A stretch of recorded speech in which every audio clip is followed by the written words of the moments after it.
नमस्कार, मैं घनश्याम यादव और आप देख रहे हैं बीकेएम। छत्तीसगढ़ के बस्तर में रहने वाले झाड़ी तेलंगा व तेलगा समाज अपनी जाति के आधार पर 1950 में आदिवासी की आरक्षण प्राप्त हुई थी, जिसके बाद सरकार ने झाड़ी तेलंगा और तेलगा को पिछड़ा वर्ग घोषित कर दिया। क्योंकि तेलंगा और तेलगा समाज आज भी जनजातीय जीवन व्यतीत कर रहा है। लगातार अनुसूचित जनजाति यानी आदिवासियों के आरक्षण की मांग करता हुआ पिछले दिनों जंतर मंतर दिल्ली में देश के महामहिम राष्ट्रपति, प्रधानमंत्री और आयोग को ज्ञापन सौंपा था, जिसमें 30 दिनों का अल्टीमेटम दिया था। इस संबंध में बीजापुर में स्थित सामाजिक भवन जेडी कॉलोनी समाज के खोजकर्ता डॉक्टर सुशील कोहाड़ के साथ ही अध्यक्ष आदिनारायण पुजारी व समाज के महिलाओं ने क्या कुछ कहा, आइए देखते हैं। लिंगम है। हमारे बुजुर्ग लोग थे जो शायद पढ़े लिखे कम थे, इसकी वजह से हमारे लोग अपने जाति को सही ढंग से नहीं पहचान पाए हैं। इसी वजह से अभी के पीढ़ी को इसका भुगतान करना पड़ रहा है। 75 साल के बाद, आज़ादी के बाद, ये तेलगा जिनको जाना जाता है वो 1950 के पहले की झाड़ी तेलंगा जनजाति है।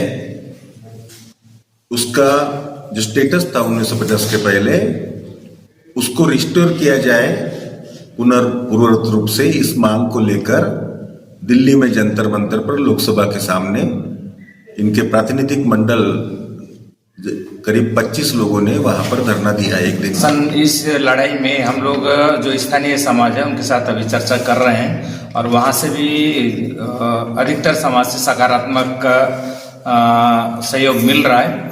भविष्य में हम लोग सभी को साथ लेकर शासन तक जाने की कोशिश कर रहे हैं, ताकि उनके माध्यम से भी हमारे बारे में शासन तक मैसेज जाए। और अभी तक हम लोग जितने भी कार्यक्रम है, तीज हो, त्योहार हो, पंडुम हो, जो भी सामाजिक कार्यक्रम है, ये हम लोग पंडित के साथ करते नहीं है। जो हमारे पुजारी फिरमा है उन्हीं से करते हैं। और जितने भी पंडुम है इसमें हम लोग आदिवासी दर्जा जिनको प्राप्त है, जैसे हलबा, दोरला, मुरिया और प्रधान है, उनके साथ ही हम लोग भी उन्हीं गुड़ियों में उन्हीं परंपराओं को, उन्हीं रीति रिवाजों को पालन करते हैं। और हम कुछ जगहों में हमारे पुजारी फिरमा गायता लोग हैं तो कुछ जगह में उनके पुजारी फिरमा गायता लोग हैं। तो इस प्रकार से देखा जाए तो वो मेन परंपरा, मेन रूढ़ी एक है, तो हम अलग कैसे हो सकते हैं? सरकार से यही हमारा सवाल है। तो इसलिए हम चाहते हैं या तो 1950 के पहले की स्थिति को वापस लाया जाए या फिर हमारे एक बार पुनः जांच किया जाए, ताकि हमारे जो स्टेटस है, हमारी जो पहचान हो, शासन के सामने आ सके। जबकि शासन खुद हमको